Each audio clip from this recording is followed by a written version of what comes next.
Hello, Garland Nixon here with Joti Brar. It's Friday morning and all kinds of crazy things are happening in the world, but Joti Brar is going to give us some guidance as to what it all means. Let's talk.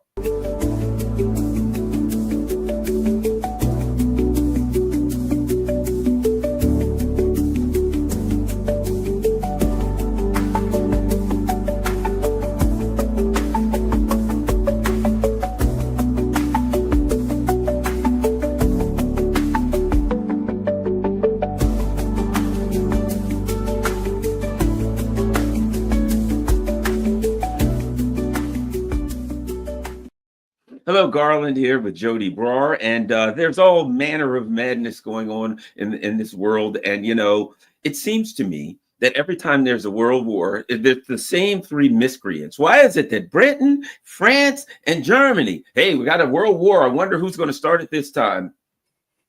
You know, Britain, France, and Germany for some reason. And, you know, when you think about these, like for centuries, particularly Britain, but Britain and France were two of the leading imperial powers, some of these things start to make sense. So let's start here, Joti. Speaking of things that don't make sense, the irrationality, that's what I need some guidance on. I need some commentary on, because, I mean, let's face it. You look at Britain and you see a crumbling little island. This is not a world power. Economic crumbling. Keir Starmer, that guy's about as sharp as a furry marble. You know, he's supposedly in charge. I'm like, this guy's supposed to be in charge. And they're like, we're going to go after Russia. And I'm like, but they've got a powerful military and an economy that's growing. And you got virtually a bunch of soccer hooligans. That's about the best they got right now for a military. France, they got nothing. And let me add this. And the leaders, so-called, of France and Russia have so destroyed their economy that the people there hate them. So you got these leaders shaking their fist at this elephant that they couldn't possibly defeat, right? The U.S. says, we're out. We got bigger fish to fry. Screw you. We'll handle it ourselves. The whole world is like, yeah, we're, you know, the global South, China, they're all like, yeah, this is kind of dangerous. We would like a peaceful resolution. So now you pretty much got the leaders of France and England and the legacy people who are running around with this Nazi legacy, you know, Ursula von der Leyen and Callas and these people saying, screw you, China and Russia, the global South, America, all of them. We're going to fight Russia. And we don't really have anything to fight them with, but we're going to fight them anyway. And you're looking at it, you're like, are these people mad? But I think there's some ideological issues behind this, what appears to be madness. Joti Brar. Definitely. While you've been talking, I've been making random notes. So I'll see if I can pull anything together out of it. Because you brought up quite a few different concepts underpinning, you know, this issue. So your first question was like, why are these guys always the ones? And it's a good question because, as you rightly said, if you look at Britain, it's a tiny little place, doesn't have huge resources, doesn't really make anything of importance that the rest of the world needs, small population, small territory. Why does it think it's a global power? It's a good question. Well, the truth is that even though it's much diminished as a global power, Britain still is a global power. Not because of any of the things we've talked about, but because it's the home of the oldest stash and one of the biggest stashes of finance capital on the planet. And there may be very, very, very few British people who are actually in control of that huge stash of finance capital, and they don't make anything. But they're at the top of a machinery that's been perfected for looting the world. And because of all of the riches that they're in charge of, they are able to have a say in and intervene in affairs in any corner of the planet. One thing, it was very interesting, I was reading something, can't remember what, that was talking about the post-World War II situation. Britain was basically bankrupted by World War II. The national liberation struggles were rising. It fought very hard to hold on to, and it actually did hold on to and push down the screws on some of its colonies, but it was losing them hand over fist nevertheless. The colonized peoples had to fight really hard, bitter, brutal struggles to get free. But nevertheless, that was a process that was ongoing. And particularly when, Britain lost India very soon after World War II, that was 1947, that India got its liberation from Britain.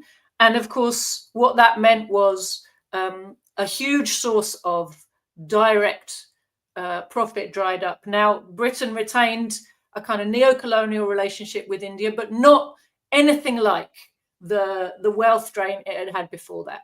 So Britain as a power, as the preeminent imperialist power, was on the down. But British finance capital never got taken apart and broken up, right? British finance capital remained and has continued to grow, because we've talked about this before, right? If you have a huge pile of capital, it sucks wealth towards itself and constantly expands. This is the state of Britain's economy today. It is an economy entirely based around the fact that we are home to a few of the world's richest super trillionaires. You don't even know, to be honest, sure, the names of them. I expect one or two of them are Rothschilds, but not only, and they hide behind so many layers of offshore banking and shell companies. And, you don't know exactly who are the super wealthy are. We've talked about this before, right? The super wealthy aren't the ones you see in the rich list. They're not the ones who are really directing operations. You never see them in Vanity Fair. You never see them in, the glossy magazines. You don't know who they are, but they are all the same. That's why people think there's a secret cabal conspiracy going on, because there is a large element of secrecy around exactly who are the super rich and exactly how do they do their decision making. But what we see in public are people that they are bought and paid for, and different interests in the ruling class buy and pay for different media and different politicians. So when we see spats in the public between politicians and in the pages of media journals, that is the ruling class fighting by proxy. So we see in public the manifestation of their attempts to control the public discourse and get the public on their side. We've talked about this before as well, haven't we? That the ruling class needs to mobilize the masses on its side to win its arguments and get its way. Sections of the ruling class, when they're fighting with one another. So they use media, they use lobbying, they use think tanks, they use politicians, or they have this whole machinery for doing that. So Britain is the world's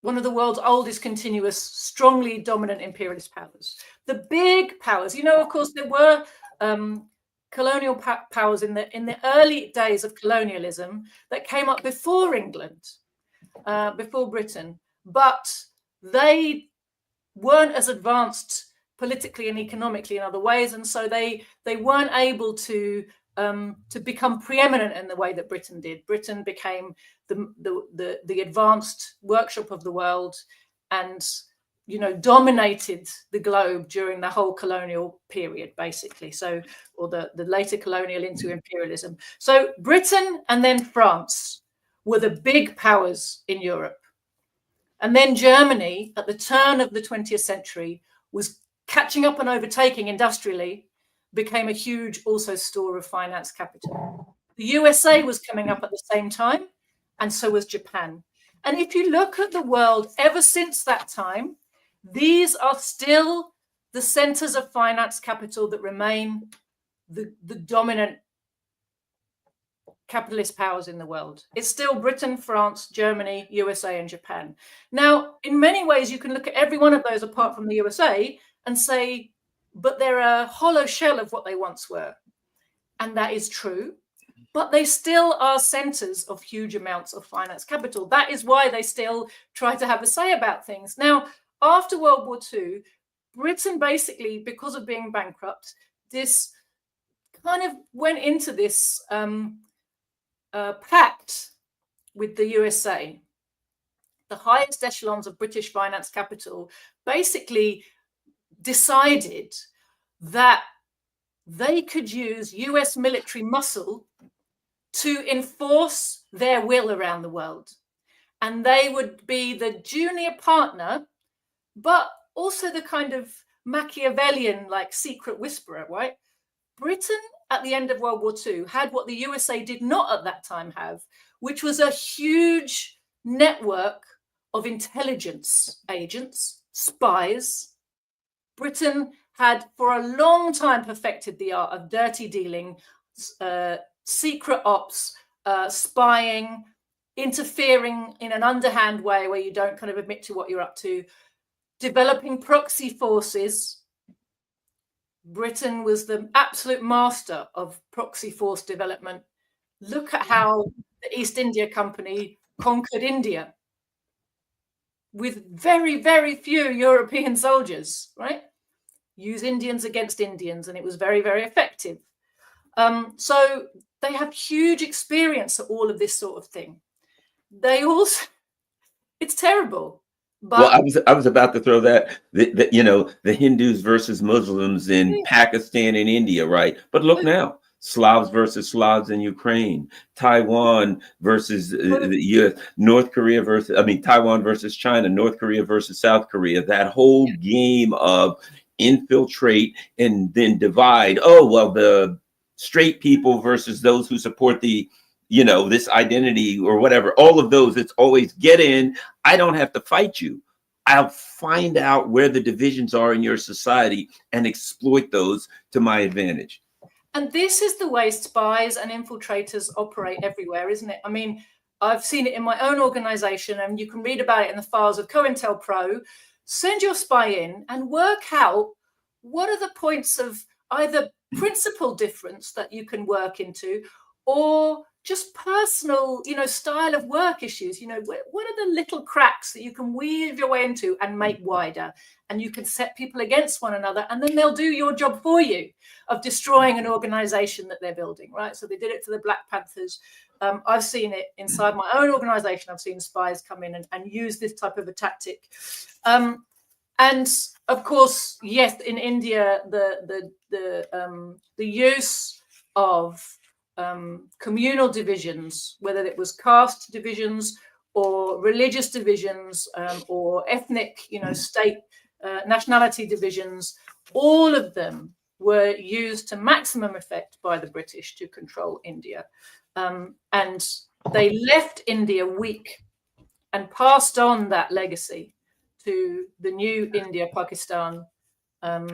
Partition was the most horrific crime, the most terrible thing that was done to the Indian people. I'm going to do a little side thing here. Sorry, we're going massively off the topic, but since you brought me onto the question of India and partition, my brother recently wrote an obituary for my father, Gopal Brar, who you've had him on your show. He was a great Marxist scholar, activist, leader, theoretician. And while we were in Punjab, when we went to, because we were with him when he died, and we took him to be cremated in his home village. Since we were there, that's the way that they do things. So we were racing across the state of Punjab to get to his village for sunset. His village was very close to the border.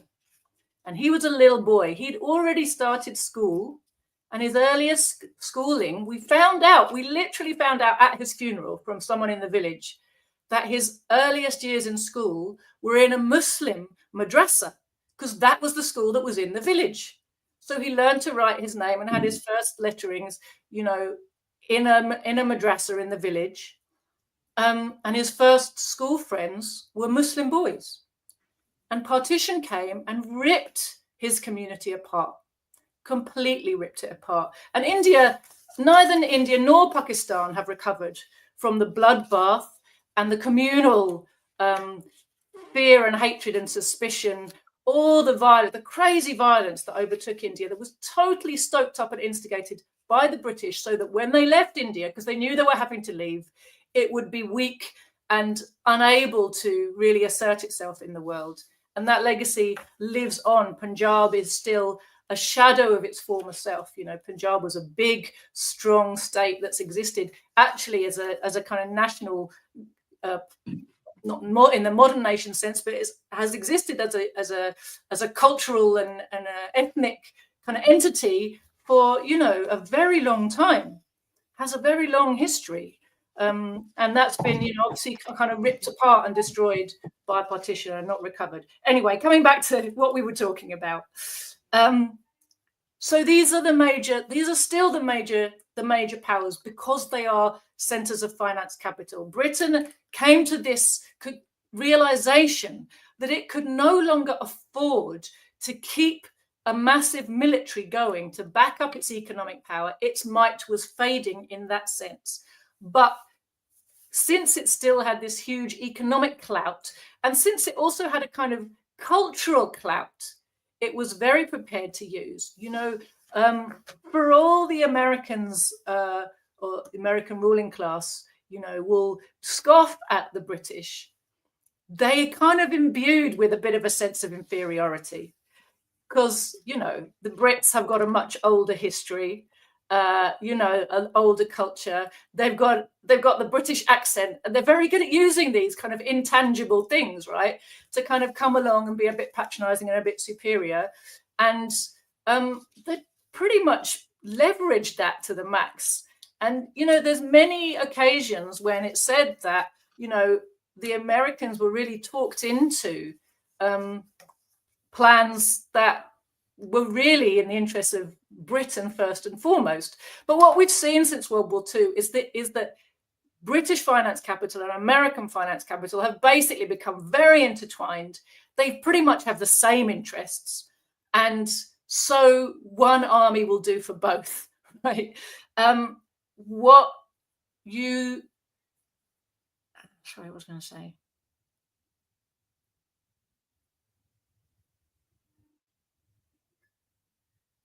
God, that was weird. I started a sentence and it just completely. Well, probably because I threw so many things at you. Because what I was getting at, the main thing was England and France. Why are they always the scumbags leading us into, you know, the imperialists, the leaders leading us into every stinking world war? Now remember, so there has been a bit of a division of labor. Like I said earlier, you know, Britain had this huge spying network, and they've retained that. The British intelligence operations are really outsized compared to their military today. This is the thing they've really, really specialized in: surveillance, black ops, spying, infiltration. You know, there was some expose done recently about infiltration of green and anarchist movements in Britain. And there was some bizarre statistic, like there were some groups that literally only had like 2 or 3 people in, and one of them turned out to be a spy. Right? You know, like a fully undercover guy who's just living his life being a, you know, an anarchist provocateur or whatever. So, you know, they are absolutely everywhere in Britain to a much greater extent than most British working class people realize, but also they're all over the world. And their particular specialities, you know, along with spying, infiltration, are preparing black ops. So, and France the same. France actually has a bigger military, all told, than Britain. But they also, if you look at what they specialize in, it's special operations, it's colonial raids, it's instructing other forces to do their bidding, training them to be, you know, so they'll send their military advisors, and it all sounds like it's somehow kind of peaceful, you know, but military advisors from imperialism means we're coming to run a war using your people, right? That's what military advisors are. And they've, since World War II and since the rise of national liberation consciousness and the sense that people have that, you know, the imperialists shouldn't be running other countries, right? That's now embedded firmly in the consciousness of people everywhere. Then now when the imperialists go and start running other people's wars, they have to pretend they're not doing it. You know, so there's a whole lot of operations that happen where it's done through military advisors and small squads of special forces, which come to basically be the instructors and embedded trainers and, you know, forces we never talk about. You know, they don't count, but they're all over the world, actually, you know. So there's a kind of a division of labor that goes on there. And hence, the Britain and France remain major players and powers, despite the fact that their armies have shrunk and shrunk and shrunk and shrunk and shrunk in terms of standing armies with really ability to project power on their own. But they haven't been designed anymore since World War II. That their aim has not been to project power on their own. NATO was built so that they could share this job of basically facing the communist world. That was the main thing they were supposed to be doing, facing the communist and rising independent world and keeping it in its place, and sharing the job of controlling the restive peoples of the planet to the extent that that was possible. Of course, since the fall of the Soviet Union, there's been a lot less pussyfooting around what they're doing, a lot more just openly saying, well, and that Tony Blair and again, it came from Britain first, right? This idea that we go to war because we have the right to protect, and we don't have to go through the United Nations, and we don't have to pretend that we're not going to war, but we've come up with a new kind of narrative around what we're doing, and we call it right to protect. But what it means is we can launch an aggressive war if we feel like it. And it started with Yugoslavia and then moved on to Iraq, Afghanistan, Iraq, and on and on. So I think, did I cover the main things you're asking about? Yeah. Well, and that inspired me to ask some questions about the Ukraine conflict. What's going on right now? There is because one of the things I brought up was and I've been talking about this, and this falls perfectly in place with your first comments. The French and the Brits are holding on to this narrative. Ukraine is an independent, democratic country that was aggressively invaded by the evil Russia, even though, obviously and therefore we are on the side of the good guys versus, the whole thing you were just talking about, right?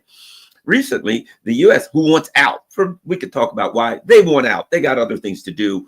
Doesn't align with their concept of what they want economically. And they see this as a losing venture. They're like, ain't working for us. We're done. We're moving on. The Brits and the French can't give up the narrative. What they're holding on to is no. We're here for moral and independence and democracy and all of that stuff. The U.S. So recently, the Secretary of State 2 days ago comes out and says it's a proxy war. Now the Brits will don't say it's a proxy war, because that screws up everything we've been doing for centuries. We've been telling people we don't do proxy wars. We stand up for the independence and sovereignty of this group over here against the other group over there that they have everything in common with, but we've come over there. We haven't set them against each other. We're doing good, right? The U.S. is just like, we're out. It's a proxy war. And by saying it's a proxy war between the U.S. and Russia, when the U.S. says it's a proxy war between us and Russia, it does a couple of things. Number one, we don't have to talk to you, Europe, because you're not in it. It's ours. Number two, we've taken control of the narrative now. It's our narrative. And the narrative is it's a proxy war. Here's the problem that you have, Europe. It is a proxy war. And we can admit it because we got bigger fish to fry and we got other things that we want to do. And so what we have now is a battle of narratives. The whole world knows it was a proxy war.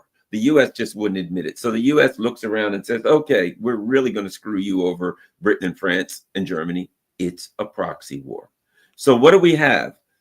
A battle of narratives. The global South, China, and even the U.S. It's a proxy war, and everybody wants out, and it's our proxy war, and we want out. And Britain and France is like, no, it's not. It's still a fight for independence. And they have no ability economically, militarily. There's no realm in which they can even hope to go battle Russia, much less dominate it or win it. And so they're just coming up with sheer madness. We'll put together 800 billion euros and we'll build an army and then we'll fight Russia, except that would take 20 years. And by then Russia will be even farther ahead of you. And oh, by the way, you don't have it.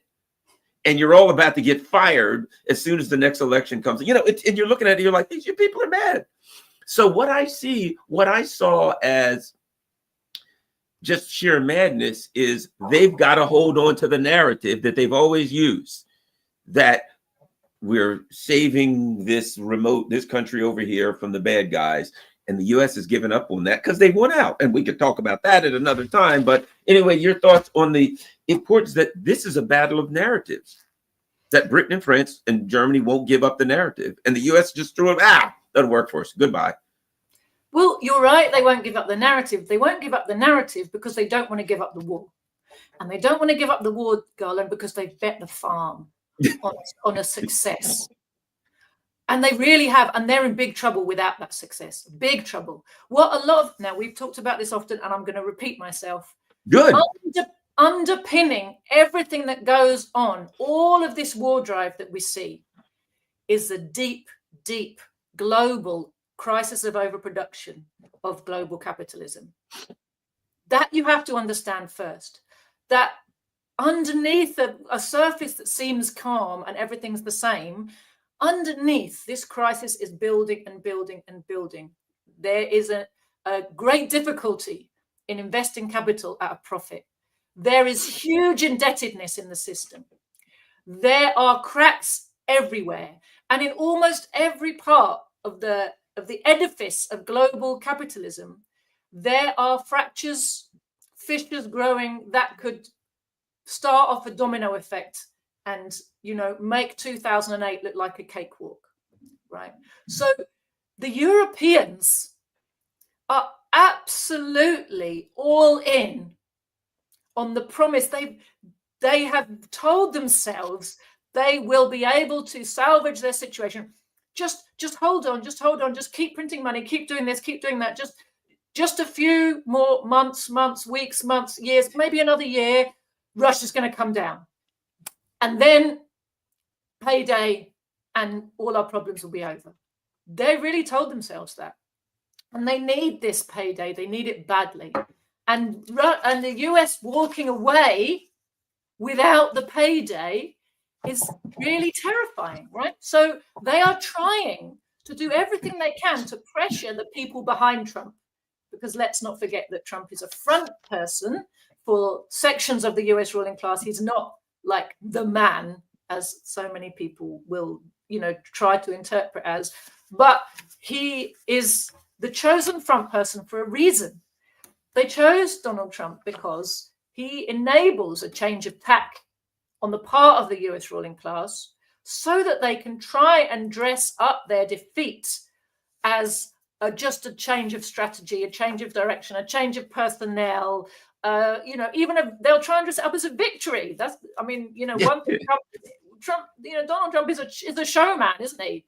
And he's a blagger and a bluffer, and he'll tell you he's done a great deal with Russia, and try and present this like it's a victory for the USA, when what it is a massive defeat. The USA started a proxy war with Russia in Ukraine, and they've lost it. And now they have to manage how they get out. And the US ruling class at this point, it's not united, but the section which currently is in charge have decided that this is the strategy for getting out of Ukraine. You put Trump in charge and you say, this was never my idea anyway. And, you come to some kind of terms with Russia and you reorient your resources in other directions. Right? If I may, let me throw this at you. Here's something that's really working. Okay, this Zelenskyy guy's a real clown. They chose him because they're like, oh my gosh, he's a clown. That you chose him because he was a clown, right? And now they just set him loose and allow him to show how much of a clown that he is. And it's like this. If I'm a leader and I want to do something, I want the people in the country to beg me to do it. And when I do it, I can pretend like I'm giving them what they want, right? It's like, you want, what's the term in business? Market insistence, right? I want everybody to insist for my product, right? Okay. You bring this guy over here, he makes a complete schmuck of himself. And he infuriates the whole MAGA people and a lot of other people, right? And by the time, and you want out of Ukraine because you've lost the war, right? In every realm, and you got to get out, right? You bring this guy over here, you make a schmuck of himself. Now they're showing videos about they're coming out saying it was a proxy, it was terrible, it was a mistake Biden made, not U.S. imperialism. Joe Biden dragged the poor, unknowing United States, who was all good and wonderful. That evil man dragged us into this conflict. And now Trump and his crew, they're going to get us out of this bad conflict that Joe Biden dragged us into. What a terrible person. And look at this lunatic Zelenskyy. We got to get out of here. And the American people say, yes, oh, please get us out of this disaster, Donald Trump. And he goes, well, okay. I mean, you've asked me to get you out of it. I mean, I'm a good guy. Okay, I might have stuck around. But you guys want to you sure you want me to get out of it? They're going to show more video. Now they're showing videos of recruits being dragged and thrown into vans and taken away and all of that. It's like now it's the opposite. You know, that PR thing they do to get you into war? They're now doing the PR thing to get us out. Oh, look at the terrible things the Ukrainians are doing. Oh, Vladimir Zelenskyy, he shut down the opposition parties. He shut down all of the TV stations. What a terror. He did it because we told him to do it. He didn't do anything. We shut him down using him as the front man, just like Trump. And so now they're setting it up so that all the American people will say, we want out. And then Donald Trump can say, I got you out. Then this guy's going to get some kind of a Nobel Peace Prize. Guaranteed. They're going to give him a Nobel Peace Prize for this great thing that he's done of bringing peace to the United States. What a wonderful guy. And we will thank them, all throughout the U.S. Anyway, your thoughts? Absolutely. Zelenskyy is an actor. That's true. And he's been given his lines. And consistently, it's been clear that his major handlers are in Britain. I think, yes, from everything I've seen, I think his main sponsor is in MI6. That's why Boris Johnson was sent to scupper the peace deal. That's why Boris Johnson was sent regularly. I think he's like a liaison between MI6 and Zelenskyy. That's why Zelensky's closest bodyguards, we're told, are British Special Forces, right? He's their guy. And it was very useful for imperialism while they were all united and everybody said how absolutely wonderful the guy was and bigged him up as if he was this great, leader, Churchill figure, all this crap. Well, let's not talk about Churchill, mind you. But, they did this whole, creating a myth about him while they were all together. It's a wonderful thing, when thieves fall out, good men prosper. Isn't that what they say? Yeah, exactly. Well, when the imperialists are arguing amongst themselves, then they start to accuse each other of things. They start to reveal each other's crimes. And you can't put all of that stuff back in the bottle once they've made it up afterwards. They have their spats out in public in front of the working class, and the working class learns a lot. What we have to get better at is not picking a team and thinking that we have a vested interest in the victory of one or other side of the ruling class. We really don't. In the imperialist countries, right? They are both out to profit at our expense, and their system is what is driving us all into the ditch. But definitely, as they're arguing about wanting to get out and how to get out, how to end this war that they have lost, but which the Europeans don't want to admit is lost. They're like, no, keep it going a bit longer and we're going to win. But the Americans have realized that isn't true. They've been being told that for 3 years and it isn't true. So the US wants to reposition itself. The Europeans are desperate to find a way to pull them back in, something to anything.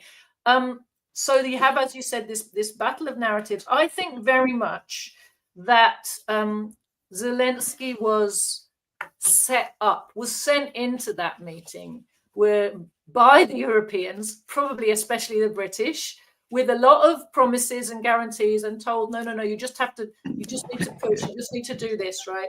But I also think some of the things that Donald Trump said and threw in there were aimed at piercing the bubble of consensus around the war, as you said. Now, there's clearly been a spat over who gets control of whatever resources are left in whatever is left of Ukraine, right? If there's going to be some kind of a peace deal, ceasefire, whatever, if there's going to be a new line drawn, whatever is left under whatever is still called Ukraine. I mean, it's a crazy thing to fight over, since they don't have a peace deal yet, and the war is still ongoing, and who knows what's going to be left. But clearly, everybody wants something, you know, some bit of a payday. They were expecting a bigger payday. Now the payday is going to be much, much smaller, if anything at all. And they're fighting over it already, right? And there's a kind of there's rumors going around that this 100-year partnership that the British signed with the Ukrainians was basically because it was all very vague about it. The wording of it didn't kind of really mean anything. And you know, what deal ever lasts for 100 years, right? But apparently, the rumor is that there was a codicil to the agreement, a secret part, which said, and by the way, any rare earth minerals or resources that happen to be under the soil in these they're coming to us, right? And this was all, yes, they're coming to you. And that the US this was signed at the last days of Biden's administration. And when the new administration came in, they got wind of what was happening and were very unhappy about it. Now, using the word dictator, which Trump started to do in relation to Zelenskyy in public, is very pointed, because if Volodymyr Zelenskyy is not the legitimate president of Ukraine, then his signature on any deal with Britain or anyone else is not valid. So the kind of thought that's going around, and I have to say it makes a lot of sense to me. I don't know. Okay, I don't have a crystal ball. I'm not involved in these negotiations. I'm standing like everyone else on the outside, trying to understand what all the shouting is about. And I see two things. I see that Europe doesn't want this war to end, and the USA has decided it needs to pivot back to Asia, right? As Obama said all the way back in 2008, we need to pivot to Asia. Well, they're reasserting the pivot to Asia, basically. They're trying to find their way out and manage that narrative. On the other hand, the Europeans are trying to manage a narrative that says, no, we must stay in. And their narrative is all about, as you said, fighting for democracy and protecting the rights of the little guy. And we mustn't let the evil Russians get away with it, because where will they stop? And all this type of nonsense they've been going on about. But Britain, France, Germany, they all know there's no way to keep the war going without the USA. So they're like saying, okay, well, we'll bring 50,000 troops, but you need to back us up, because if we don't have your backstop, basically, whatever we send will just get wiped out. It won't be able to do anything. They want to create some way of keeping the US tied in militarily to this effort. It's like, yes, we'll do more. Yes, we'll spend more. But, you know, even their promises to spend more, it's clear that there's very little meaningful they actually can do. Keir Starmer was talking big about how Britain's going to spend more. And then he basically, the big announcement when it finally came was that the British spending will go from 2.3 to 2.5% of GDP over the next 3 years or something. And add this, and the GDP will dramatically decrease over the next 5 years at the rate things are going. So it'll still, you know what I mean? It'll still be less, because the GDP, from the looks of things, will be half of what it is now. Angie, so there is this kind of desperate attempt to, and in Britain in particular, it's really hysterical. And it was very noticeable the day that Donald Trump called Zelenskyy a dictator. Every media outlet in Britain, front page, every top of every news broadcast was somebody refuting this terrible lie. How can you call Zelenskyy a dictator? He's fighting for democracy. He's a great guy. When later, about a week or so later, someone said to Donald Trump, "Did you call him a dictator?" And he says, "Did I? I don't remember that. Maybe I." Yeah. And here's what I got from that. Kind of like in front of a jury, when you say something, well, you know, blah, blah, blah. And then the other attorney goes, I object. and the judge may say sustained or whatever, but here's the bottom, or he may instruct the jury, just pretend you didn't hear that or whatever. But the bottom line is, right, the jury heard it, and everybody knows they heard it. And that's why the attorney said it. He knew that the other guy was going to object and the judge was going to sustain it, but they heard it. There's nothing you can do now. So I think that was Trump's, that old game. He's a dictator. No, I can't say, oh, did I say dictator? Okay, never mind. Forget that. I just pretend I didn't say it. But everybody out there is still on X going, he's a dictator. For the Europeans, there's two things they need to keep this war going. One is some level of involvement from the USA, because without it, they can't do jack against Russia. The other one is that they keep selling it to their people. Now, Donald Trump endlessly shouting about it being a proxy war and Zelensky being a dictator is not helping that, right? So there's a big, big media pushback to try and herd everybody in. And what's really noticeable is all the social democrats, whether it's the Green Party, the Labour Party, the people who claim to be to the left of Labour, the Trotskyites, they're all screaming as well how Trump's an evil fascist and we must stand with Ukraine. There's a very well-known British, he's supposed to be a journalist, I think, but he's been outed as an intelligence asset. He presents himself as a working class bloke and a Marxist and all kinds of things. But this guy called Paul Mason, and he's been putting out videos about the great importance of standing with Ukraine, and there's obviously a massive, massive effort from the state, to say, no, we have to push back against this narrative. We have to keep the war going. We have to bring pressure to bear on the Americans, and we have to keep our people believing in the rightful cause of this war. One other thing that came from that meeting between Zelensky and Trump in the Oval Office that jumped out at me when I watched it, apart from the pure comedy gold of the whole ridiculousness of it, was, J.D. Vance started banging on about how Zelensky should be grateful. Yes. And it was kind of disgusting because, of course, he's telling the representative, of course, we know he's a puppet and all of that. But as far as the world's concerned, he's talking to Ukraine and saying Ukraine should be grateful because we destroyed your country and sent all your men to die in our proxy war, right? But one thing that came out was he said, I gave you javelins. Well, he's talking about when he was president last time. What is that if not an admission that the war did not start in 2022? Good point. To me, that was like, so this has been going on a long time then. Yes? Good point. Yes, he's in a roundabout way. He's admitting, and then they come out a week later and admit he was involved in the war, right? Yes. He knew it was ongoing. He was arming it. So he might as well come out a week later and say it's a proxy war. Why not? He's already kind of admitted it when he said, I gave you javelins. He's saying this thing's been going on a long time. We all been part of it. So in a way, and it's also kind of really, in a way, the U.S. is just saying, look, we're going to come clean. In a way, we're going to come clean. It's a proxy war. And even this, I think Musk is putting out all of these things. They're now starting to, this is interesting.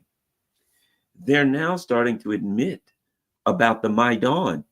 So Elon Musk on Twitter is putting out these videos of Senator Chris Murphy, where Murphy said, yes, we were involved in the Maidan. We were a big part of the Maidan. We helped in the Maidan. So now it seems to me that the more the Brits and the French and the Europeans push, the more the U.S. says, oh, yeah, watch this.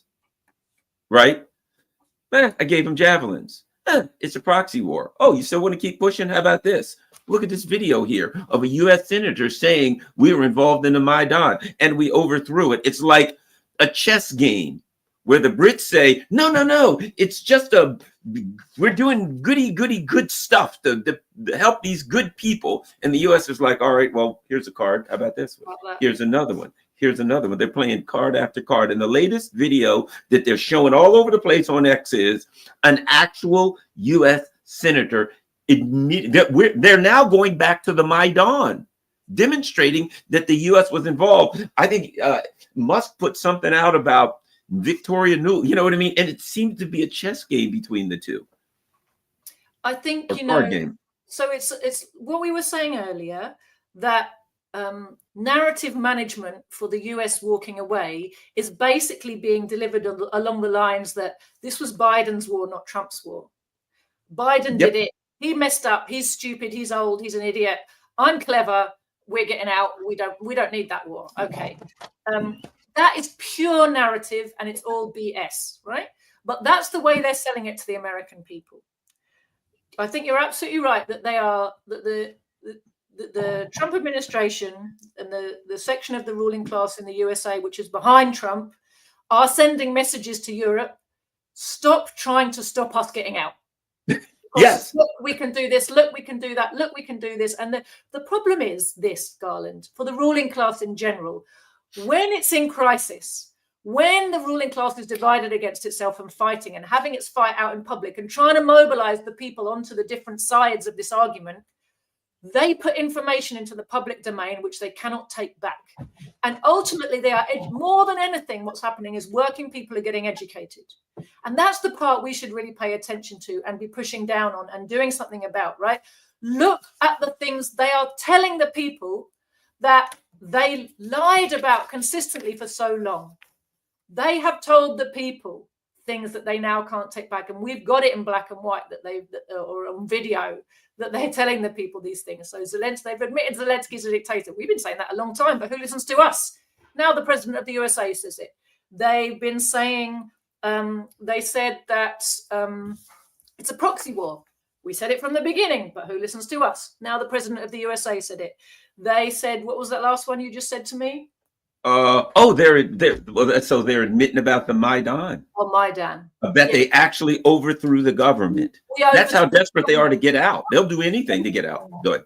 They're admitting that this whole government is illegitimate and they put it in power in 2014. Again, people like us knew that, but did the masses of people know that? No. Now our job is to take these admissions and amplify them and get them in front of people. Look, we've been telling you this the whole time. Now they're admitting it themselves because they've been defeated and they're trying to find a way out. And their way of trying to get out is to say it was a crime made by the other side. But the truth is just the opposite, because as we said, Trump sat in the Oval Office and said, I gave you javelins, right? You should be more grateful. Well, what he's saying is this war been going on a long time. It did not start in 2022. And my administration, and all the way back to Obama's administration were, funding it and fueling it, arming, building up Ukraine's army and fortifying the country. Why? Why would a country need to be fortified that's just sitting there and has no plans to attack anybody? They were fortifying it to prepare to launch a war against Russia. That's the only reason for fortifying Ukraine. It's the only reason for building up its army to be the biggest in Europe. What was that all for?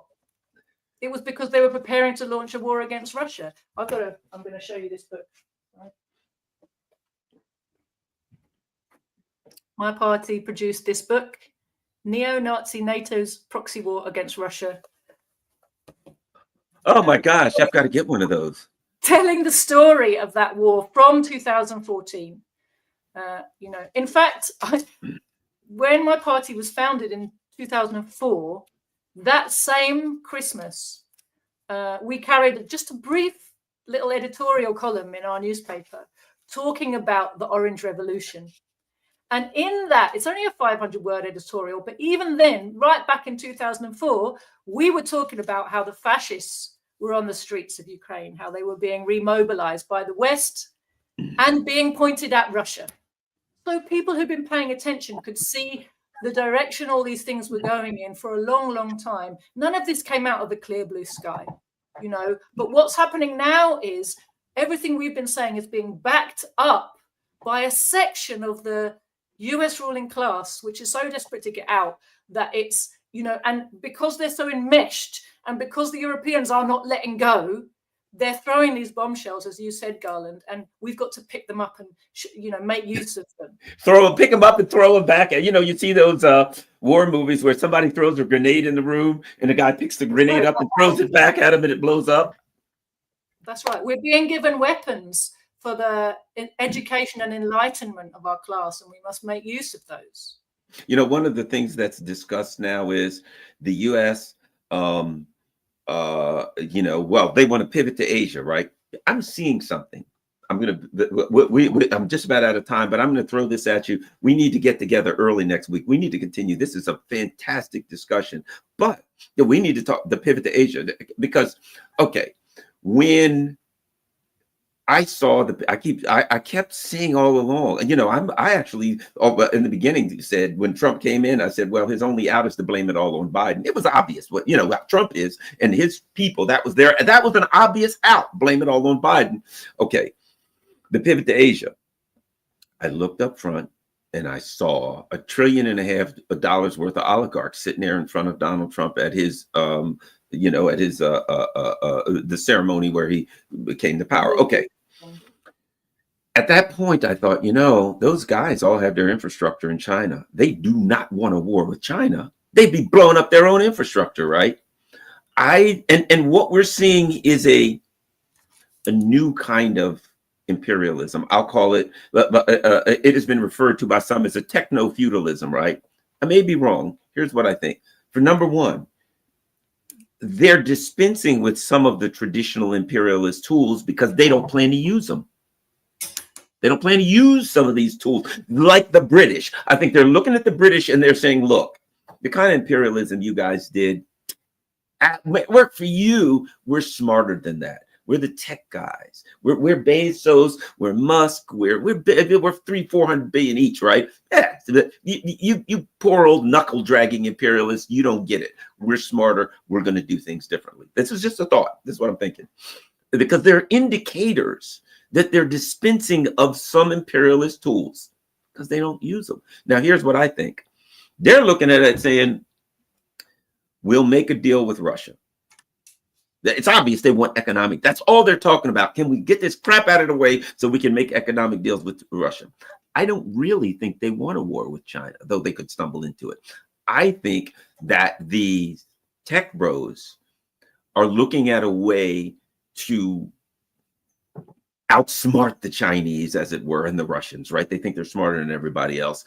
And they can kind of commandeer the resources of the Chinese and the Russians and outsmart them and commandeer their resources and to rebuild the U.S. imperialism. I think they're using words like multipolar world. They don't mean multipolar world in the same way that the Russians or the Chinese mean multipolar. They mean multipolar world in the appearance of multipolar world, and we still got a multipolar world. What is it? Where you know there's what is it? All animals are equal, but you know, the U.S. animals are more equal than the others, kind of thing. So the appearance of a multipolar world, and we still got it by the reins. So we don't. I think they're afraid. They're afraid to death of nuclear war. This thing scared the crap out of those tech billionaires that they were going to lose their $400 billion because they were going to get blown to smithereens. And I truly, but we need to talk about this. We need to have a discussion. Maybe I'm wrong. But there are indicators here and they always think they're smarter than everybody else.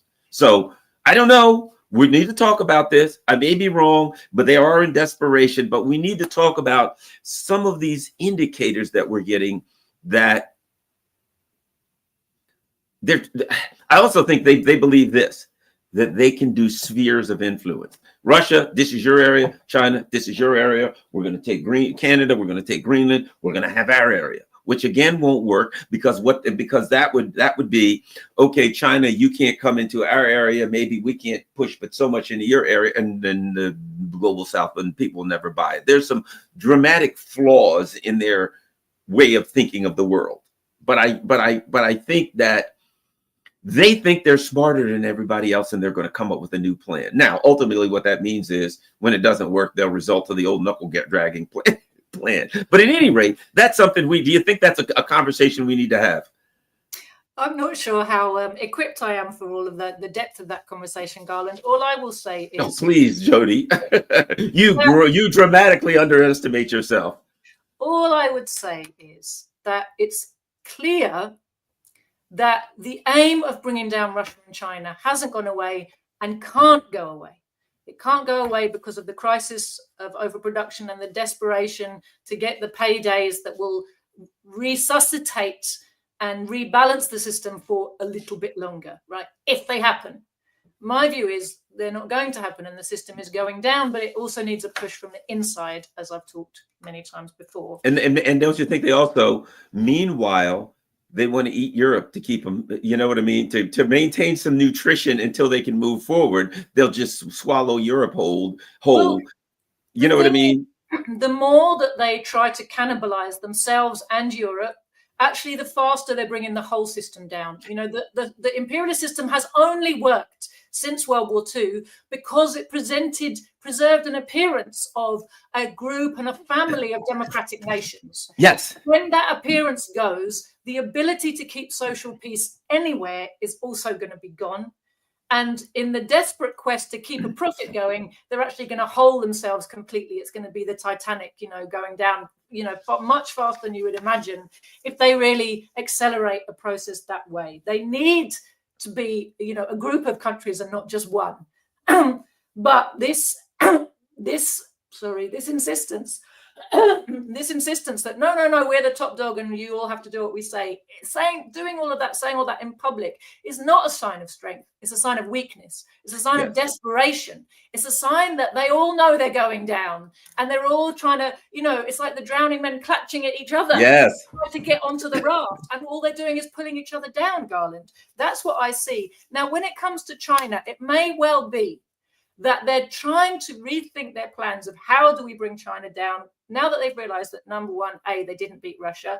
Number two, they have lost their missile supremacy. They've lost their technological supremacy. So, but what they still have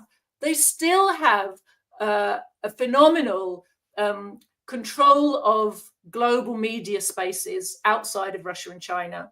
They still have ability to so much money that they can throw at creating proxy forces. And let's not forget, they've already created successfully 3 proxy armies against China, one in Hong Kong, one in Xinjiang, and one in Taiwan. Right? If they Philippines, South Korea. Okay, exactly. Philippines as well, so that's 5. So if you could beef all of those up and throw them all simultaneously, you don't have to do a big nuclear missile exchange, right? In order to just be nibbling away at China. And you don't even have to destroy all of the infrastructure that's in Beijing and Shanghai. But you can create a situation. I'm sure in their minds they're thinking this. I'm not saying that I think it would work. I'm saying they destabilize it. Instead of destroying it or defeating it, you just destabilize it enough that you can get your people in, and then you can, well, I got to get ready to run, but that's it. Yeah, because, you know, one of the things, I'll just end by saying this. Even though I was saying, I think they're to some extent, and I've heard them say it, we can't go fight China. Vance and all, we can't go 7,000 miles away and fight China. We'll lose that war. That they still want to destabilize China. And so they may just think they have a smarter plan. And one of the things I've been saying lately is this, exactly what you said. Every single thing they do to try to save the empire only increases the rapidity with which it crashes. Every action they take to try to save it, strengthen it, or build it only makes it go down faster. So we are in crisis and chaos for sure. Yes. All right. Thank you very much. Joti Brar, where can everybody go to find your good works? And I got to get a copy of that book. Oh, I can't wait. Okay, go ahead. You can go to thecommunists.org. That's our website. We have a shop there as well, shop.thecommunist.org. You can find all of our books there. Proletarian TV on YouTube. We have channels on Telegram, The Communists, and me, Joti Brar. That's the main things. We're on Twitter as well, if you care about Twitter. Okay, then get ready to go. You know, one of the things that Trump is trying to do, it's interesting before we go, he wants to do this gigantic tax cut for the middle class, they called it, right? And that is taxes on, get rid of taxes on tips, get rid of taxes on overtime, get rid of taxes on pension, Social Security, right? And everybody's like, oh my gosh, that's great. And I'm like, that's a life preserver for them. They saw this guy, what's his name? Luigi, you know, shoot one of the ruling class, and they saw all of these people cheering, yay, hooray, good work, Luigi. And they can't even really take him to court because they know any jury in the land is going to let him go, most likely. I think that was like, we need to buy time. The people are ready for revolution. So they're just like throwing some crumbs at the people to stave off revolution. It's not like they've suddenly seen the light. Oh, we've got to stand up for the working class. It's like, oh, we got to save our filthy hides before they tear us to shreds. Anyway, we're going to talk soon. My gosh, we need to talk, Joti. Maybe we can get together earlier in the week. There's big things going on that we need to talk about. How about that? No, we shall see, depending upon your schedule. All right. Thanks a lot, everybody. But don't forget, follow Joti Brar, Proletarian TV, and your website. They can get your books on your website, right? Order your books. All available there. Oh, there's lots of good stuff. Particularly, I'll tell you what, I've been reading the one on identity politics. It's called Identity Politics or Class Politics. That's definitely one that people need to read. Thanks a lot. Talk to you soon. Everybody, we're out.